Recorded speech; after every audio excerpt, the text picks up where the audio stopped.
The educational system I grew up with was designed to weed out the weak. Every single individual had to adapt to the one learning strategy required to excel within the system. If a person struggled in a class or failed an exam, it was always their fault. Biology, physics, chemistry, and math classes were the hardest, and as soon as most people had the opportunity to drop them, they did. A paper published in 1991 focusing on the difficulty in relaying scientific materials to people stated that one of the reasons science appears to be so hard is because it has no payoff to the average individual. The author argued that most people are perfectly fine with their false or lacking scientific narratives of how day-to-day things work. For example, an electrician does not need to know about the free electron model of conduction in metals to fix a damaged wire. He simply has to be able to recognize when an electric wire needs to be replaced and how to replace it. Therefore, the aims and purposes of science are supposedly specific and only intended for a small number of people with a specialized knowledge or interest. Another individual on the internet who obtained their PhD in electrical and computer engineering from the University of Berkeley theorized that one of the reasons most students find science and math so hard to learn in school is because it only appeals to those with an inquisitive and skeptical mind that challenges any assertions made by authority. Okay, I can kind of see where these geniuses are coming from. I mean, from a young age, I was taught to believe that science is something which can truly be understood by those who are cognitively gifted, with the ability to understand complex scientific and mathematical concepts. Those who lack this gift were forced to pursue other non-scientific avenues in life. After all, science and society never intersect, right? Well, I came across another paper published in 2012, which focused on the importance of science education in society. One line in particular stood out to me, and it said that science education is needed for citizenship. What does this mean? Well, I think we have to understand that the aims and purposes of science have a significant impact in every aspect of a person's life and their surroundings.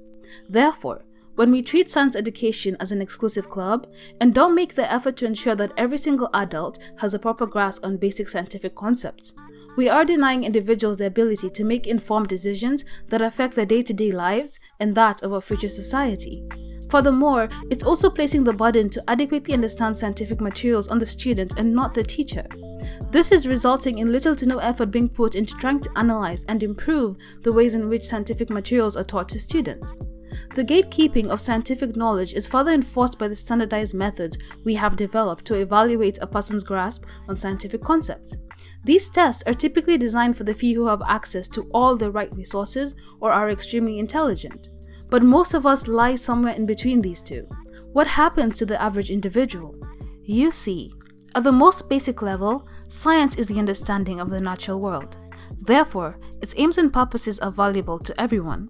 Claiming that science can only be understood by a certain group of people is intellectual segregation, and it makes those who we have already deemed to be incapable of learning it susceptible to false information. With the outbreak of coronavirus, it's devastating to see how many people cannot differentiate the difference between a viral and bacterial infection, do not understand what it means to be asymptomatic, or the importance of preventative measures. It's easy to label them as uneducated or question their intelligence, but when you take one step back and look at it, you will see that they are victims of a failed educational system. Education is a necessity. Millions of people do not or have not received adequate education, mainly due to poverty, discrimination, or censorship. Those of us who are lucky enough to never experience these three issues or are able to overcome them are still faced with intellectual segregation.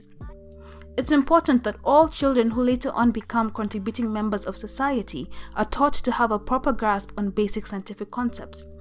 So, I'm going to end this with a quote from a paper I liked, and it said, "Science education is the only treasure of humankind that can provide a possible remedy to conquer inequality and to bring about an acceptable quality of life and a purpose for majority of people in the world."